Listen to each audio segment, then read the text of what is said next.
Esselamu alaikum. Aleikum selam. A dini se çfarë është kjo? Po, kjo është një puzzle. Të inshallah do përpiqem ta formoj. Inshallah. Kjo është dyshi të tresh. Se ka shumë. Do të qenë 2 pizza. Do hongë po ndalum. Jo, ora këto. Ja, kështu. Ora një kështu.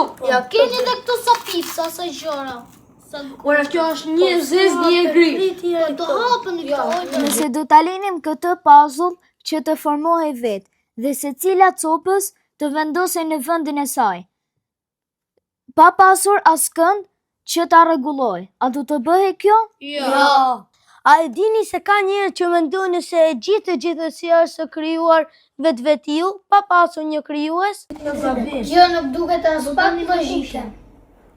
Si ka mundësi që toka, me që s'ka që gjendet në të, është kaq e përshtatshme për jetën dhe të jetë bërë rastësisht. Jo, prit. Çka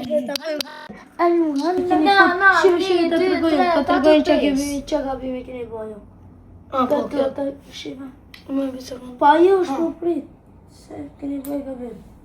Po njeriu, kush e dha njeriu dëgjimin, shikimin, mendjen dhe ndjenjat? Po si kur dikush të thotë që një telefon është krijuar vetë, a do ta besonit? Jo. Kjo shive, ja ta tregoj. Ta tregoj. Një copë zez, Një copë zez, një copë kushe. është katërshë. Që do kapet kjo. O me të rrisë. Do ta vendosësh kjo. E keni ndërtuar gabim. Nuk e kemi ndërtuar gabim, po duhet të bëjmë 2 sekond, 1 sekond dhe 1 sekond. Po, është një Atëherë si mund të themi që universi që është shumë madhështor, është krijuar rastësisht. Allahu na ka dhënë shumë argumente që tregojnë që ai ekziston. Mjafton të shikojmë krijimin përreth nesh. Disa njerëz thonë, unë nuk e besoj Allahun se unë nuk e shoh. Ka shumë gjëra që ne nuk i shohim për ndjejmë. Me dhemb. Ku të them? Këtu. Po unë nuk ta shoh dhimbjen. Por unë e ndjej. E kuptova, ashtu si që nuk e shohim dhimbjen, por e ndjejmë. Edhe ekzistencën e Allahut e ndjejmë edhe pse se shohim atë. Çka ke Abdul Samet? Sa po kam hequr dhe mballën. A ndjen dhimbje? Jo se e kam pirë vendin. Ka njerëz që janë si puna e Abdul Samedit. Ata thonë se nuk e ndjejmë ekzistencën e Zotit.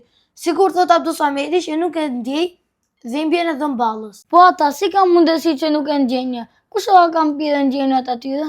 Po hua fulos zemrat atyre që vazhdojnë në mosbesim dhe refuzojnë të vërtetën, dhe ata nuk e ndjejnë atë. Prandaj, ata nuk arrin të ndjejnë argumentat që ka vendosur Allahu përreth tyre. Megjithse i shohim ato çdo ditë. Allahu i lartësuar thot në Kur'an: وَلَقَدْ ذَرَأْنَا لِجَهَنَّمَ كَثِيرًا مِنَ الْجِنِّ وَالْإِنسِ لَهُمْ قُلُوبٌ لَا يَفْقَهُونَ بِهَا وَلَهُمْ أَعْيُنٌ لَا يُبْصِرُونَ بِهَا وَلَهُمْ آذَانٌ لَا يَسْمَعُونَ بِهَا أُولَئِكَ كَالْأَنْعَامِ بَلْ هُمْ أَضَلُّ أُولَئِكَ هُمُ الْغَافِلُونَ. Kuptimi i ajetit është ky. Shumë prej gjindëve dhe njerëzve i kemi krijuar për xhehenemin. Ata kanë zemra me të cilat nuk kuptojnë. Kanë sy me të cilat nuk shohin. Dhe kanë veshë me të cilat nuk dëgjojnë. Ata janë si kafshë, madje dhe më të humbur. Këta janë të shkujdesurit që shpërfillin para lajmërimet e Allahut. Ne kemi gjithë këtë kohë që nuk po mundim ta formojmë këtë puzzle. Po përdorim krejt mendje me rregullu krejt bashkë, po s'po mundemi. Megjithatë, disa njerëz mendojnë se i gjithë universi është krijuar vetvetiu, pa pasur një krijues. Po vërtet është e çuditshme. Dëgjoni në videon e radhës. Selam aleikum.